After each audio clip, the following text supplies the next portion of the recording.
Friday Transportation Seminar at Portland State University. My name is Leming Wang. I'm co-hosting the seminar with Dr. Monsieur in the back. For today's seminar, we're very pleased to have Garlynn Woodsong, alumnus from Portland State. Garlynn is currently a project manager at Calthorpe Associates. For today's talk, we'll talk about UrbanFootprint, an open source scenario planning, we call it a scenario planning tool developed by Calthorpe that link regional land use and transportation planning plans to a series of outcomes, including greenhouse gas emission. With that, I will give the floor to Garlynn. Thank you, Leming. How's everyone doing today? Good. Didn't rain this morning, so we lucked out on that one, huh? So I'm here to talk to you about the relationship between greenhouse gases, regional planning, and open source software. I live in Northeast Portland. I work for Calthorpe Associates, which is a firm based out of Berkeley, California. So just to clear up any confusion over that, Calthorpe Associates does all the software development on UrbanFootprint in Berkeley. So let me just dive in, and if you have any questions, please save them for the end, and then we'll have a discussion at the end of the seminar. There's a lot of material to go through. So in 2008, when we began working on UrbanFootprint, there's a lot of stuff going on in the world. And in California in particular, there's kind of a perception that things had gone wrong. There's a $20+ billion budget deficit in the state. And actually, it wasn't limited to just California. It was the country as a whole was really in a bad way. As we began tugging at the different threads that are outlined on this slide, we began to see that they all had something in common, and that perhaps land use might at least be a part of the answer to all those problems. In 2006, California passed Assembly Bill 32, which was economy-wide regulation of greenhouse gas emissions in the state. So kind of a recognition that, okay, maybe America's not going to adopt the Kyoto Protocol. At least perhaps the state of California can do something about trying to reduce greenhouse gas emissions. So the governor signed the bill that the legislator sent him, and you know, it's a bright new future, right? In California, greenhouse gas emissions by sector in 2006, when AB 32 was signed, 40% cars and trucks, 25% building energy use. There's often this concept of a three-legged stool for reducing greenhouse gas emissions from the transportation sector.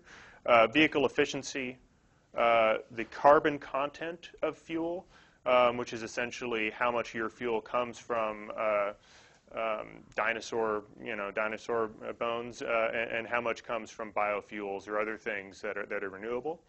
And then vehicle miles traveled. And vehicle miles traveled is the leg of that three-legged stool where land use really has an ability to have an impact. Following up, in 2008, Senate Bill 375 in California regulates the VMT and GHG connection by establishing regional greenhouse gas emission reduction targets, which are heavily linked to reductions in VMT. Requires that each region in the state develop something called a sustainable community strategy in addition to their regional transportation plan. So this is something like a land use document for the region that lays out how that region can reduce greenhouse gas emissions by coordinating land use and transportation. And requires that the housing element for each city must be articulated in such a way that it helps to achieve the regional housing need in each region. It also allows for streamlining of the California Environmental Quality Act in targeted high-performance zones. So SB 375 started up a target-setting process to establish these greenhouse gas reduction targets for each region. Created something called the Regional Targets Advisory Committee, convened by the California Air Resources Board to establish what methodology to use and how to measure these targets. And as a part of this, we introduced a spreadsheet-based model called RapidFire, which is a sketch land use and transportation model that was used kind of behind the scenes in the target setting process to sort of see what might be possible in various regions in terms of greenhouse gas reductions from better planning. These were the targets that were set up, targets for 2020 and 2035. Generally about a 7 or 8% reduction per capita from 2005 by 2020, and then about a 13 to 16% reduction for the major regions by 2035. Smaller regions kind of got off the hook a little bit. Then also a follow-up bill, companion legislation, SB 732, created the California Strategic Growth Council to regulate the larger sustainability nexus, and this was made up of the heads of most of the state agencies in the state that had anything at all to do with investments or greenhouse gas emissions. The SGC, as it was known, and the California High-Speed Rail Authority began funding a project in 2008 called Vision California to try to look at the impact that the high-speed rail project, which had also passed in 2008, the ballot measure, might have on greenhouse gas emissions across the state. Would high-speed rail be a driver of more sprawl in the San Joaquin Valley by making it easier for people there to drive from their, ranchette in the foothills down to a park and ride, hop on the high-speed rail, and arrive at their job in the Bay Area or in Los Angeles? Or would transit-oriented development around all the station actually cause greenhouse gases to be reduced by getting people out of their cars and onto transit? So we began to embark on a scenario planning process to imagine at least two scenarios. One scenario, the trend scenario, is where even high-speed rail doesn't really make a big difference. It's just enabling people to live farther from their homes. And another scenario, compact growth, where people are living in happy, walkable, bikeable, transit-oriented communities.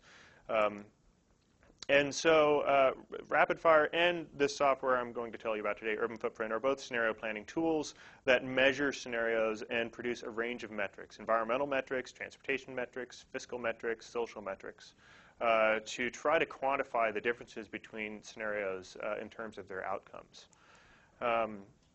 So both are thus next-generation sketch models because they're developed directly in response to this new policy need to coordinate land use transportation plans with greenhouse gas reductions.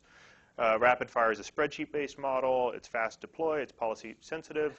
And we used it largely as a testing and calibration tool for UrbanFootprint in the early days.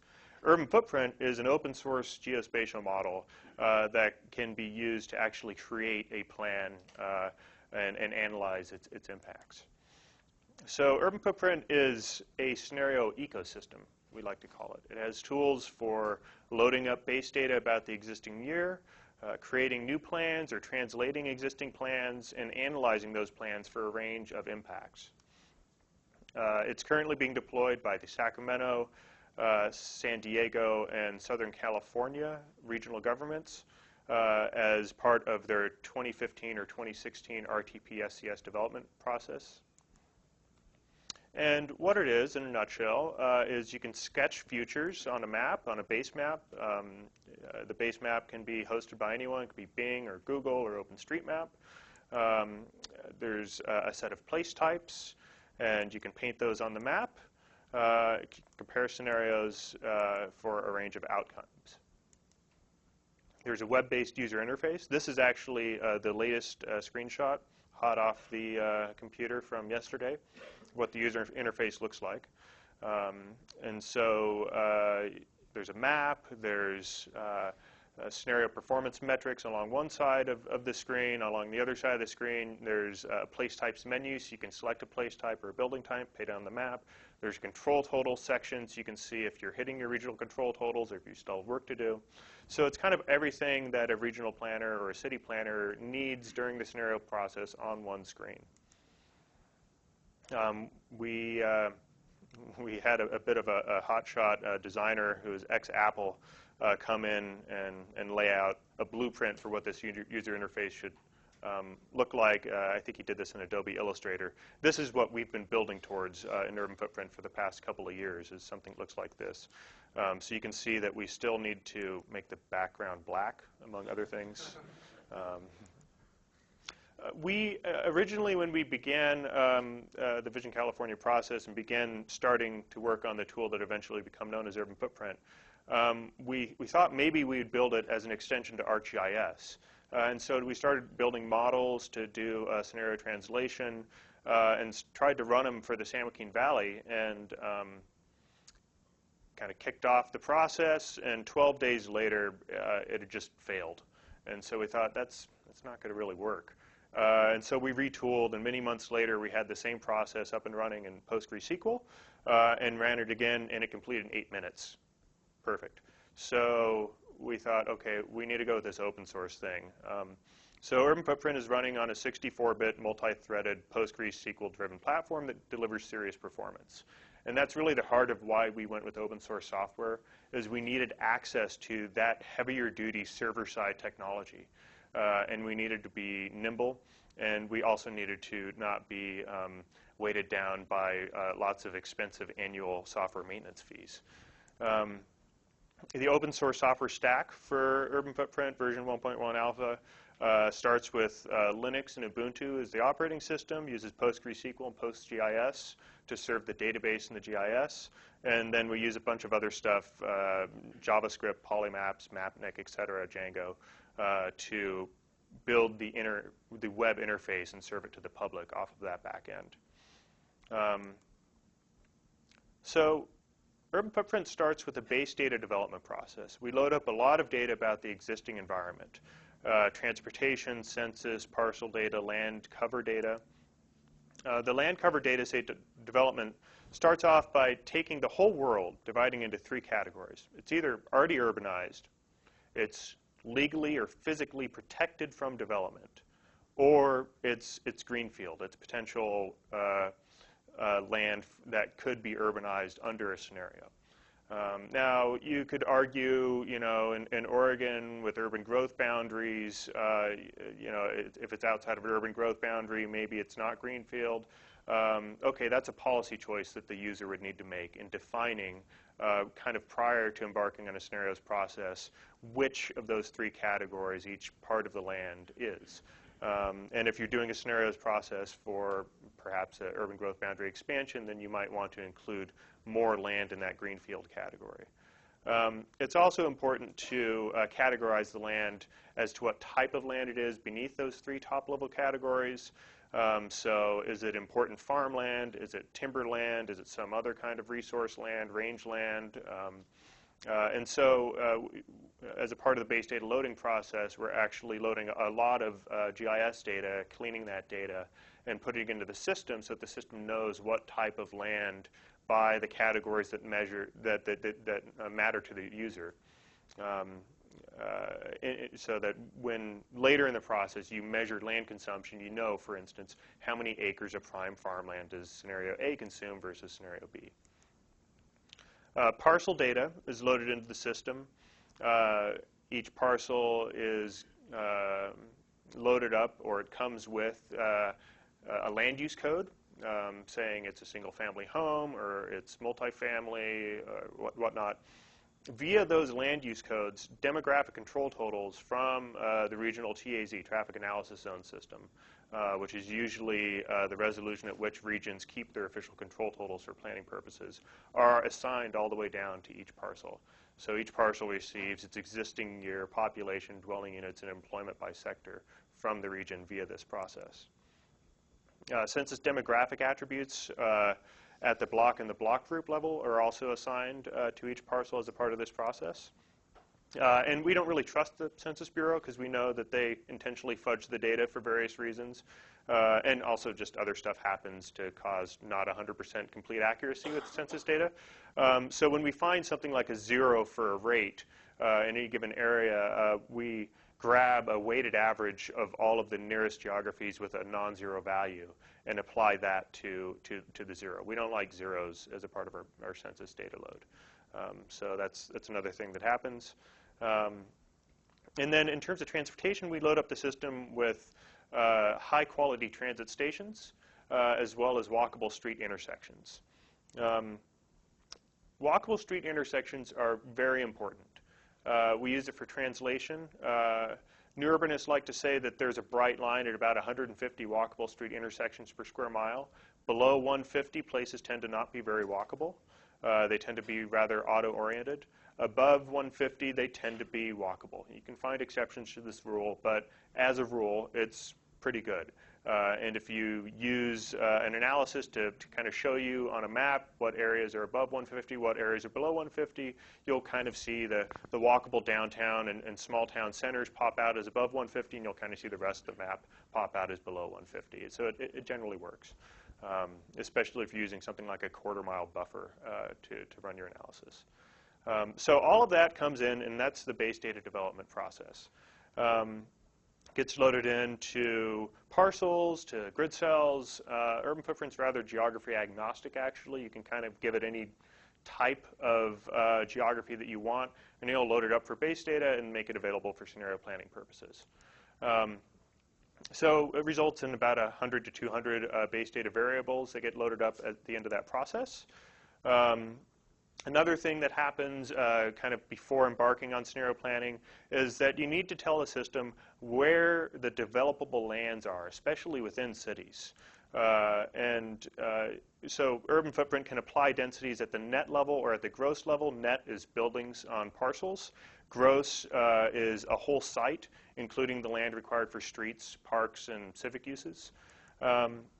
So the developable lands analysis allows you to either use global policy settings to hold certain types of land off the table for development. So if you want to protect all single-family neighborhoods as single-family neighborhoods and not allow an errant multifamily unit to land there in accident, then you can hold single-family lands off the table so that they're not developable and only the rest of the map is developable.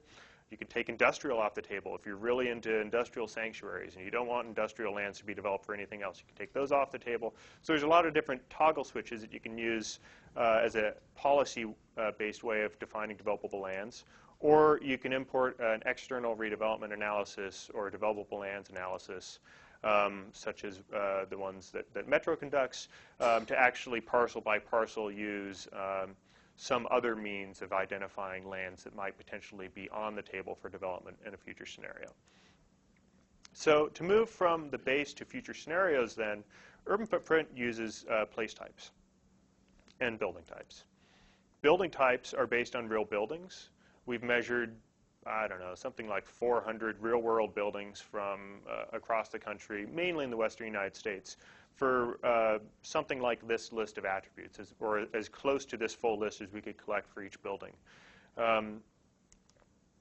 The building types list is meant to be inclusive of just about every type of building that could be commonly replicated across the landscape in a scenario. Everything from mixed-use buildings, residential buildings, commercial industrial buildings, institutional buildings, civic buildings, other types of buildings, anything that you might find in a plan on a parcel commonly eventually had to become a building type. Place types are built up of collections of building types, as well as attributes describing parks, streets, and civic areas that contribute to the net to gross calculations. So again, place types describe the types of places that are commonly replicated across the landscapes in scenario. Mixed-use places that are walkable places, office and industrial parks, suburban residential areas, suburban shopping centers, rural residential areas, rural employment areas, institutional areas, even parks are a place type so that you can paint your regional parks backbone. Via this system of place types, we have the ability to translate from any existing plan into a scenario in UrbanFootprint as articulated using the place types language.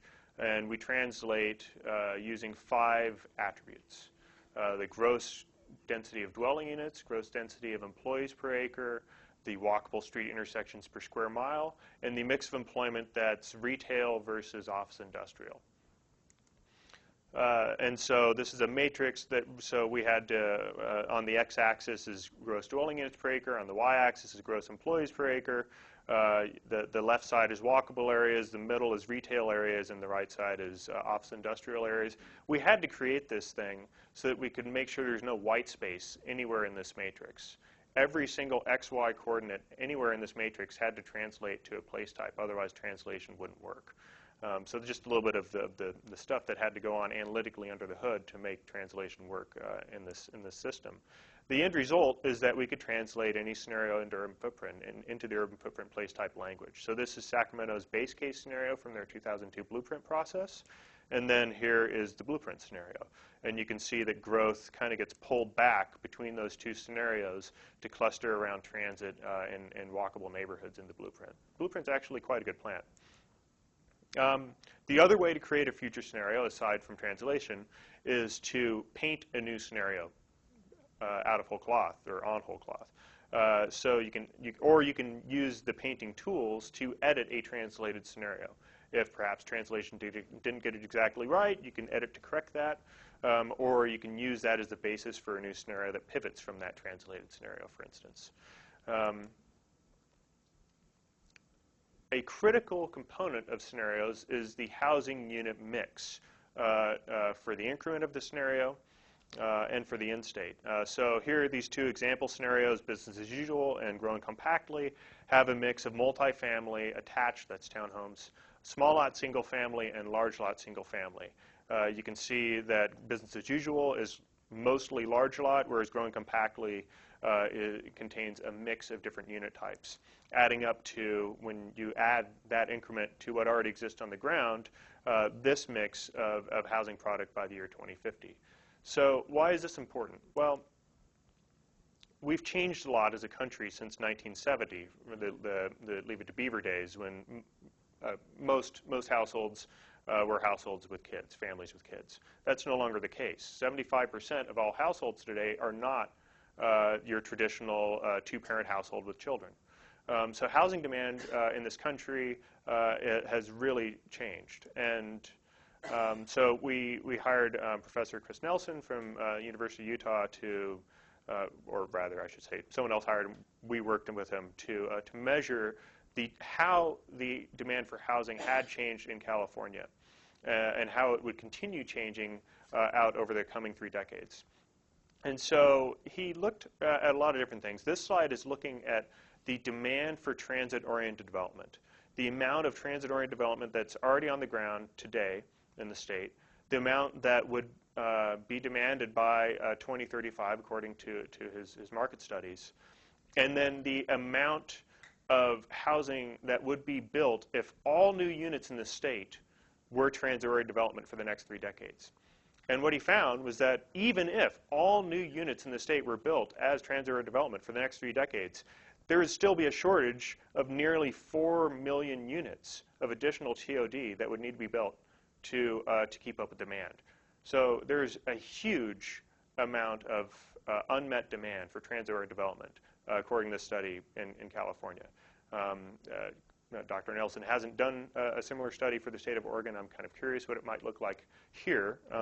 Another thread of this story is the demand by unit type.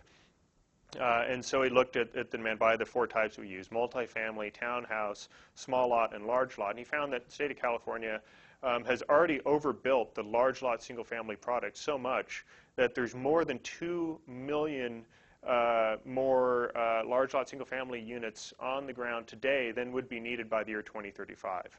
And all of the new units over the next 3 decades essentially need to be small lot, townhome, and multifamily, heavy on the multifamily, to catch up to demand.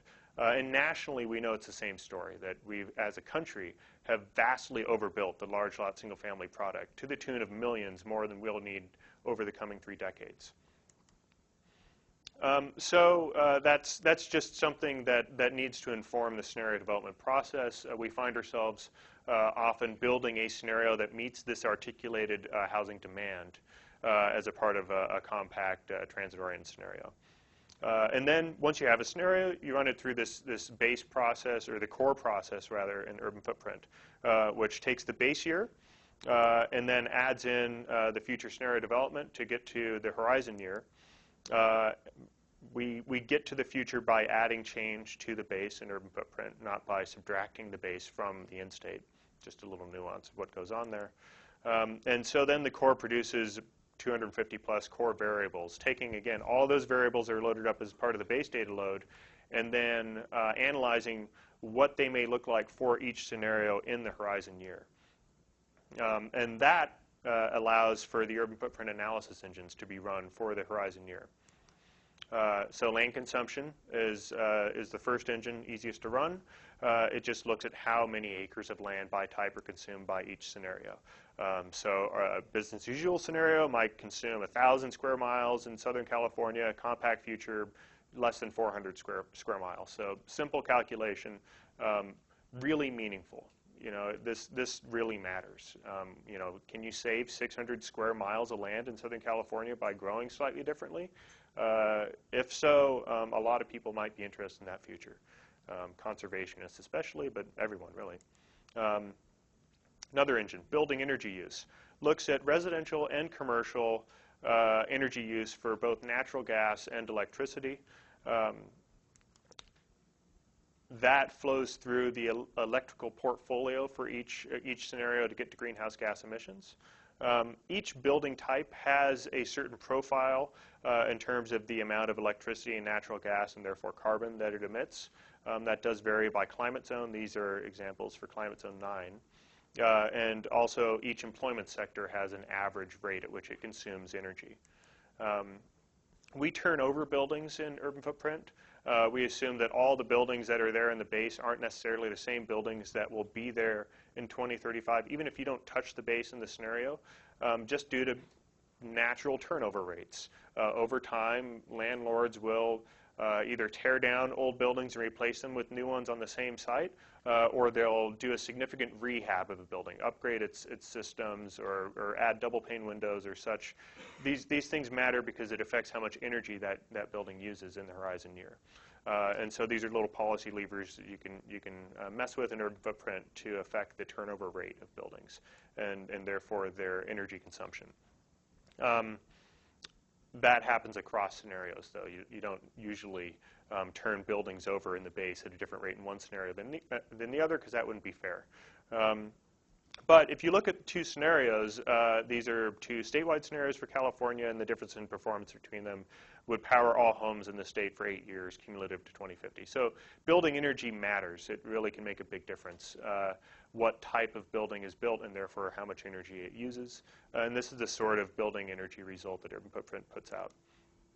Building water use looks at indoor and outdoor water consumption for residential and commercial buildings. And so again, this is the sort of result that could come out of two different scenarios. Water consumption varies mainly on the residential side and the commercial side, not so much on indoor, but on outdoor water consumption. The difference is essentially how much irrigation is happening per building. Do you have a lot of large lot single-family homes that are watering that whole lot, the landscaping or the lawn or what have you? Or do you have small lot single-family homes or townhomes or multifamily buildings or employment buildings that have just a tiny patch of yard that needs to get watered very little, relatively?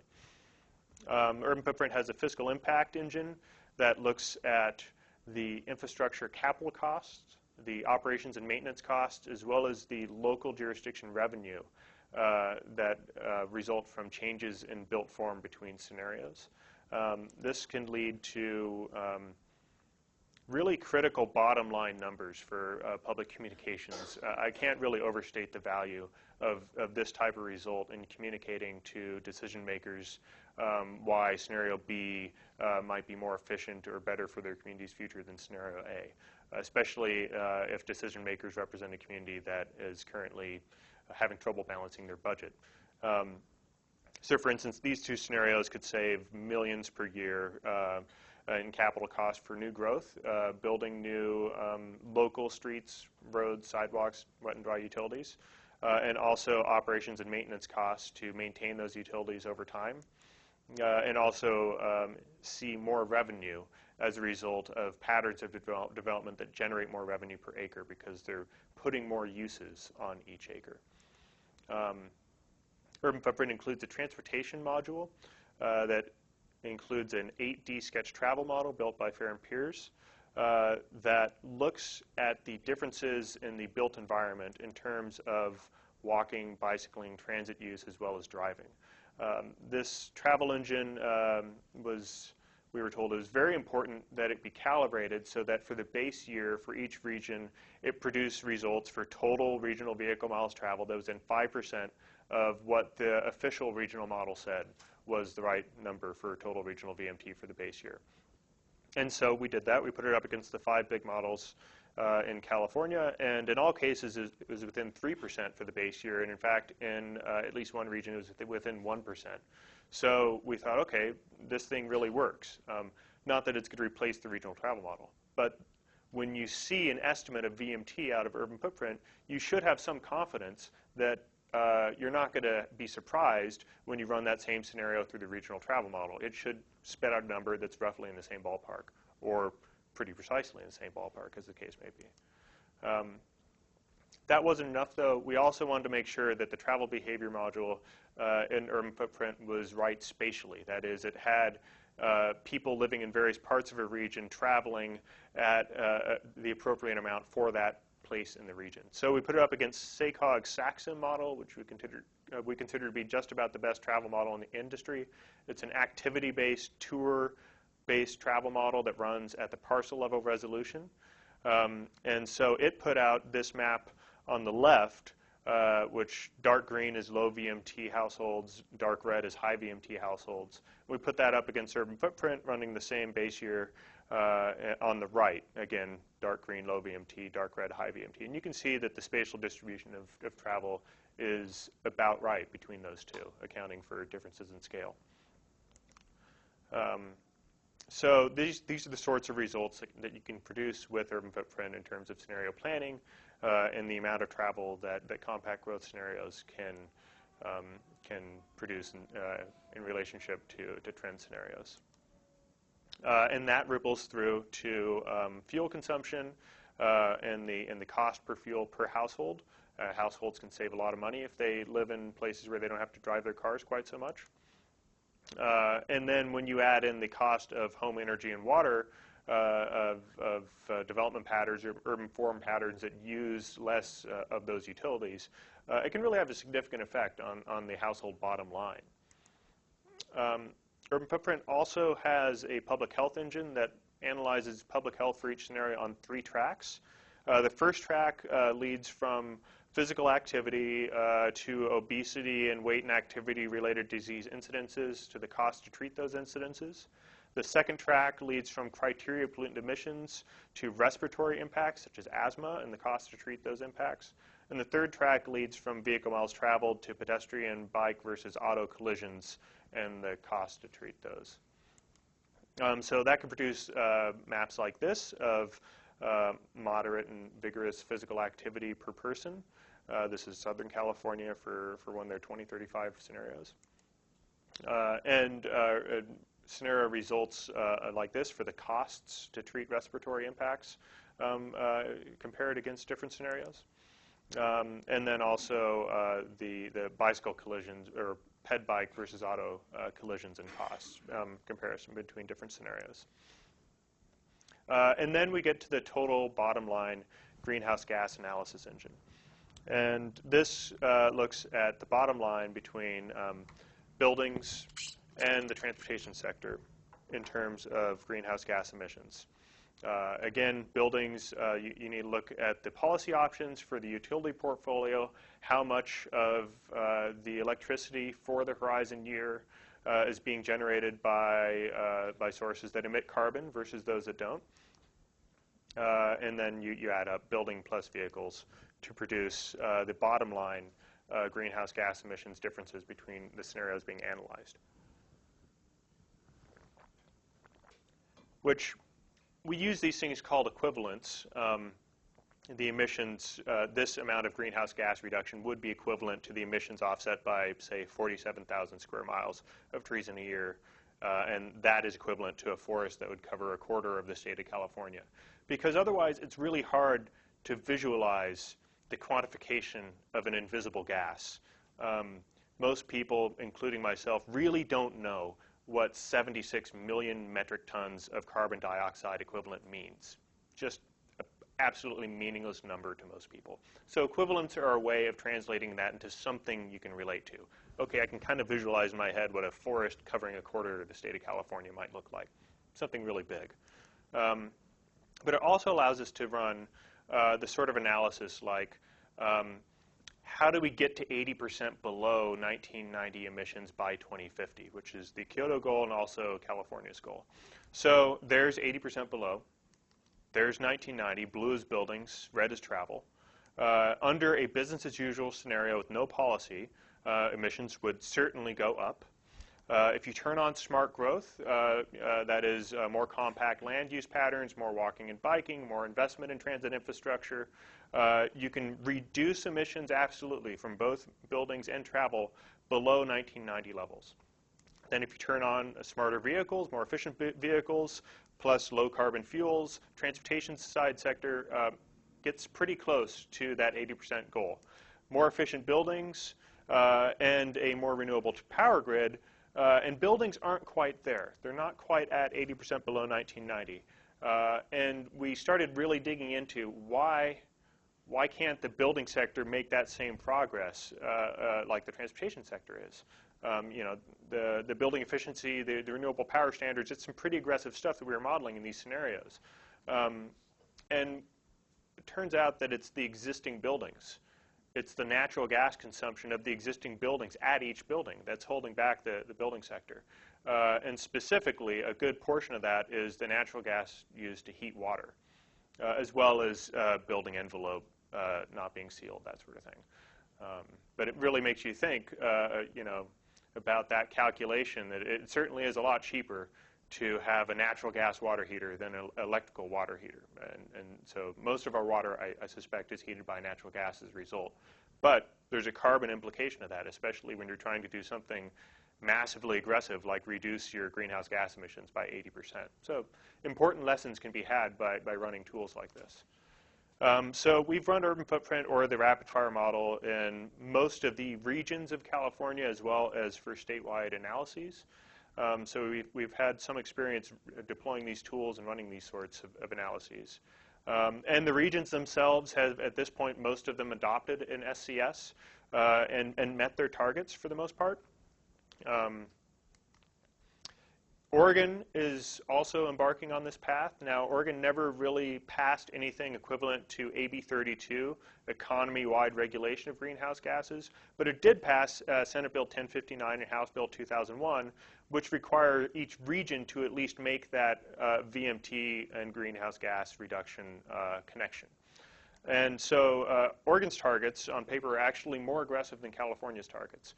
Remember, California's targets were like maybe 16% reduction per capita 2005 by 2035. Oregon's requiring 17 to 21% reduction per capita by 2035. Now, without AB 32 doing that economy-wide regulation, I do have some questions about what that really means. Is it really just reduction in emissions holding all policies constant, or are you allowed to count vehicle efficiency changes in meeting that target, for instance? Not quite sure. I'd like to get a better answer to that question. But regardless, these sorts of tools definitely could be useful in Oregon to help answer these questions in the context of scenario planning. So with that, I'm done with the presentation, and let's open it up to questions, comments. Yes, right here in the front row. Make sure you say your name first so I can log in. In terms of existing buildings, and you said especially that it's natural gas used to heat water. You know, there's been so much out lately on how an existing building can be the most energy efficient just because of all of the embodied energy, et cetera. You know, we can retrofit existing buildings, and was that taken into account? I mean, yes. Okay, and they're still incredibly inefficient. You're talking about the difference between life cycle emissions and well-to-wheel emissions, or well-to-wheel being life cycle or non-life cycle emissions, right? So life cycle emissions looks at the embodied emissions of all of the building materials that go into a new building. Concrete, for instance, produces a lot of greenhouse gases as a part of its production process. So yes, absolutely, new buildings do take a lot of greenhouse gases to be built. And I'm not saying that new buildings are better than existing buildings. I'm saying you have to address the existing building stock to get to that 80% goal. You have to address their emissions, not by demolishing them, but by rehabbing them, looking at their systems, perhaps addressing the amount of carbon that they do use, whether it's natural gas or oil or whatnot. Thanks. I think that's a really important distinction to make to young people here in the audience. Absolutely. You know? Otherwise, they'll think all of our historic buildings need to be torn down. No, that's okay. Yes. You said. Are you a student? Yes, my name's Trey. That it's an open source program. Was this something that was existent that you guys came upon when ArcGIS wasn't working for what you were originally trying to do? UrbanFootprint was built completely new, but it uses a collection of open source components. So PostGreSQL is an existing database program, open source database program. PostGIS is a GIS plugin for PostGreSQL, already also existing. Django is already existing. So all of these different components are already existing, but we linked them together and turned them into a package and built a user interface which turns all of that into UrbanFootprint. In the red, yes. Amanda, and my question is sort of similar. What kind of background education would be necessary to use the interface? I saw there was like a URL at the top. So is it like online? Like, would you need to know GIS really specifically, or is there like tutorials, things of that nature? I think that's a good question, to which we're still trying to figure out the answer. Because it's a planning tool, I would say that background in planning would be ideal for using it. Certainly a background in knowing the concepts behind GIS would be useful because it increasingly involves heavy GIS concepts such as joins and relates, buffers, and local area summaries. But I also suspect that those things could be taught. We're trying to think about what a training program might look like as it actually exits our offices and gets into the hands of real-world users. So yeah, we're still working on the answers to that. Yes, Green. Kind of related to that question, how scalable is this tool in terms of geography? Most of those MPOs we're talking about are millions of people, and I'm thinking that some of the regions in Oregon that are required to do scenario planning are 100,000 people. Also, in terms of level of effort from staff and financial resources, if you don't have that much money available, can you run an abbreviated version of the tool, or? Those are all very good questions. UrbanFootprint, in theory, could work at any scale, from a small development to a whole region, a whole state.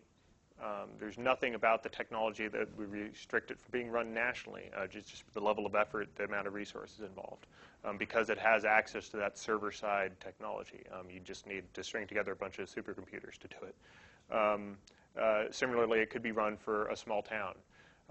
The level of effort required to set it up and deploy it, I think, is probably beyond that a small town planning department might have. But because it's server-side technology, it's certainly possible for UrbanFootprint to be set up in one place and deployed to the whole state. So for instance, Portland State could host UrbanFootprint and deploy it to every small town in Oregon via the web. And then users would just need to log in and do their stuff. So that's part of the power of this technology, of server-side technology and web-based user interface technology, is you don't need to go out and do installations for clients to use it. There's just one installation that needs to happen at a server for everyone who has access to that server. Yes? Jake Adams. Along the lines of, it uses all these different open source components. Is UrbanFootprint itself open source? And if so, what license is it released under? Yes, GPL v3. Yes? Yeah. Does the model have any kind of rebound effect put into it? Because usually when you make something more efficient to use, people usually consume more of it. Are you talking about induced demand? Sort of, but I mean, you know, you're talking about basically making demand for travel and obviously like the resources that go into that more efficient, so that would potentially lower the price. So usually when the price is lower, people are going to use more of whatever it is. Not explicitly. I feel like that is something that might be more in the domain of traditional heavy-duty investment-grade travel demand models. We have the ability to respond to price changes in urban footprint and for travel behavior to respond to price changes, but the price change itself is a policy lever. So we don't automatically change the price in relationship to the amount of demand. Okay, sure. Yes? I was wondering, you said that California used it to look at how travel might change when they put the train in and emissions. How did that help them decide whether or not it was a good idea to continue to install the train? That's a very good question. There's a lot of complicated answers, some of which are currently tied up in court. Let me give you a little bit of the backstory. There's some environmental coalitions who approached the High-Speed Rail Authority and said, essentially, we're afraid that your high-speed rail line is going to pave over marshland and induce sprawl. What are you going to do about it? Because we're going to oppose your bond measure that's on the ballot unless you help to alleviate our concerns. And so the High-Speed Rail Authority said, okay, we will look seriously into your concerns and address them if our bond gets passed. And eventually the environmental organization said, okay, that's good enough for us, but we're going to hold you to your word. Vision California and Urban Footprint and all of the scenario planning is part of that agreement, actually. And so the environmental organizations have been there in the background watching and looking at the results. So in terms of moving the project forward politically, keeping the environmental and high-speed rail coalition together, a lot of that has to do with how well this implementation process happens. Not just building the rail line, but of trying to coordinate land use with that transportation investment so that wetlands don't get paved over as much as possible during the construction and also during the subsequent land use changes that inevitably will follow. I don't think I'm going to go into the other legal issues right now, just for simplicity's sake. Yes? I just forgot my question. Come back to me in a second. Okay, yes. I was kind of interested in your financial things that you had on there. You had a lot of cost things, but what I didn't see was anything that really had to do with environmental benefits. Do you do anything with the costs? So you save this much land? Is there a way that you're going to analyze that? You're talking about ecosystem services. Yes. We currently have a proposal that we hope will be funded that will allow us to add on a green print module to Urban Footprint, one that would allow for a green print to be articulated within this platform and then analyzed for such things as ecosystem services. So we're definitely hip to that concept. We know that it would add some depth to the storyline, but it's a lot of work to make sure that the science of that part of the analysis is done right. Yeah. Sure. Yes? You said that sort of each building type has a baseline emissions factor. Presumably that's like per square foot. Where did this come from? You said it was regionally based also for weather. Yeah, it varies by climate and it varies by per square foot or per employee, depending on the sector. And it comes from the California Energy Commission, which has done a series of surveys of different buildings in California. So if you did it for Oregon, we'd have to find a different data source for Oregon for survey data exactly. throughout the state. Yes. Yes. My name is Nick. I realize this is still a newer technology, but as you're looking for version 2.0, for example, do you see any gaps that you'd like to improve on, or any piece of information that you see missing in this model, in these models that you'd like to improve upon? Well, in addition to the Greenprint ecosystem services thing, which is huge. We're currently, all of our buffer analyses in GIS are round mile buffers, because when we started building this thing, we were using PostGIS 1.9. As PostGIS has moved to 2.0 and 2.1, it has allowed for network buffer analyses to be run. And we've always known network buffers are much preferable. It's because if you think of a station on one side of a freeway, a round mile buffer will make it look like people on the other side of the freeway can get to that station. And network analysis will find that, no, there's not actually a way to cross that freeway. So that whole area of the buffer is not actually in the buffer. And it's only this side of the freeway that's in that station area. So we know we need to add network buffering analyses and upgrade to PostGIS 2.0 or 2.1. It involves upgrading to a new version of Django. It's really complicated. Software development is expensive and takes a lot of time. So I don't know when we're going to get to that, but it's definitely top of my list of improvements I'd like to see made. Arnold. Yeah, Arnold Kogan. I was interested in your answer as to the scale that you could do it for a single lot or a town or a region. Some of us in Oregon are thinking about Oregon in the year 2050, and just take the Willamette Valley to come up with something small. Take the entire Willamette Valley. How much time, expense, or whatever other unit you might want to measure, would it take to think about alternative, using the urban footprint to come up with alternative futures for the Willamette Valley for that period of time? Is that a feasible thing, or is it just so? It's absolutely feasible. It's a scale at which urban footprint would do extremely well. We could probably, if pushed and provided with enough resource, do an analysis in months with urban footprint. There are some questions about data availability, which would need to be answered to achieve that. But we have certainly done urban footprint projects from start to finish in months. And the heavy scenario planning process, where we get all the data together, do a base data load, run the scenarios, and look at the results in about a single month. Now, I don't like to be held to that because that involves a lot of overtime. It's much better to spread it out over a longer period of time, have time for process to occur. The resources required are not insignificant to pull together that amount of data and have the labor involved to reach out, to build those relationships, to bring everything together, and also to just deploy the tool and make sure that it's passed along to users after it's deployed, so it can be used continuously. So I wouldn't want to underestimate that part of it, but it's absolutely feasible, and it's the sort of analysis that it's intended to work for, and it certainly could be run for the year 2050. Yes.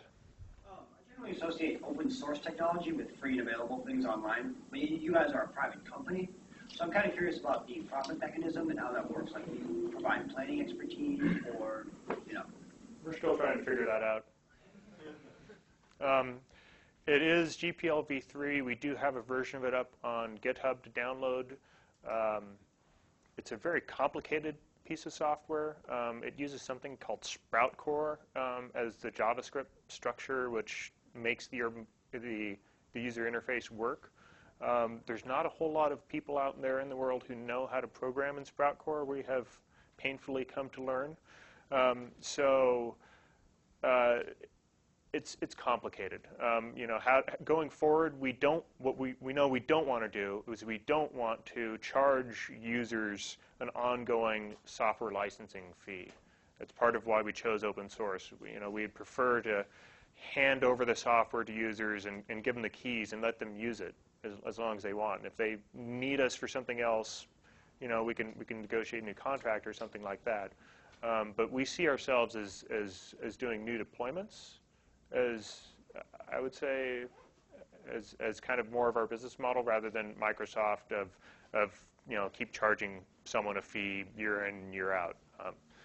we are first and foremost a planning firm, planning and urban design, not a software firm, although that changed when we started building UrbanFootprint, and it's a rough transition to make. So it's a good question, though, and we're certainly open to feedback on that.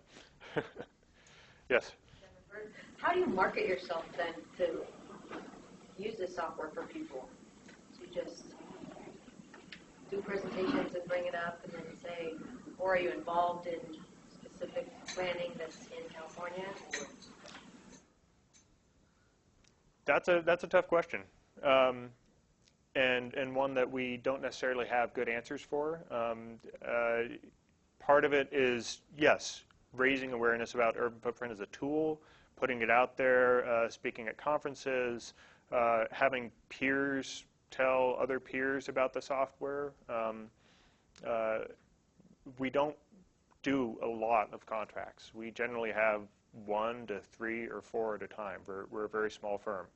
Yeah, that's part of the challenge of this job. Yes? Garlynn, are there other similar models like this already out there? And if so, how is UrbanFootprint different, or is there nothing else? Oh, no, absolutely. There are other scenario planning tools out there. In fact, going back to the late 90s, Calthorpe Associates has been a part of the development process, first with a tool called Places, which morphed into something called iPlaces. And then next, back when the firm was called Fregonese Calthorpe Associates, the Envision Tomorrow tool, or something that turned into that tool, was developed. So UrbanFootprint is, if anything, the 3rd generation of scenario planning model. And it was built specifically to address the shortcomings in those previous generations of tools. Whether the shortcoming was related to the scale at which it could be deployed, not being able to handle a really big scale project, such as the whole state of California or a whole region at once even, or issues related to the proprietary nature of a tool, that it costs too much in ongoing maintenance costs for a region to consider with their limited budget. So, yes? Does the software offer any way to quantify initial costs to make land use changes? Such as the regulatory permit fees required? No, it doesn't, but I don't see there's any reason why we couldn't add that to the fiscal module.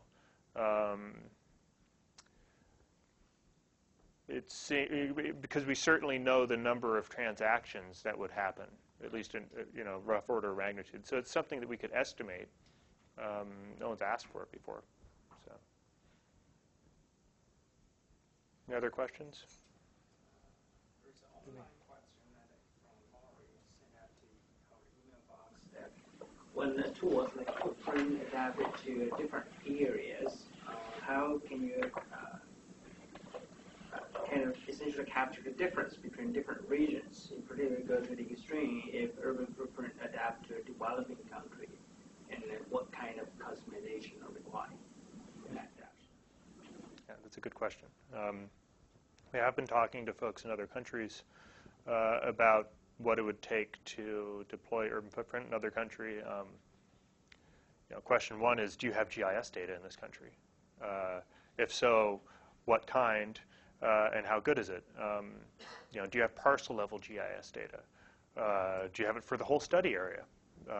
Is some of it in CAD and 10 years old and not quite legal to use or something like that?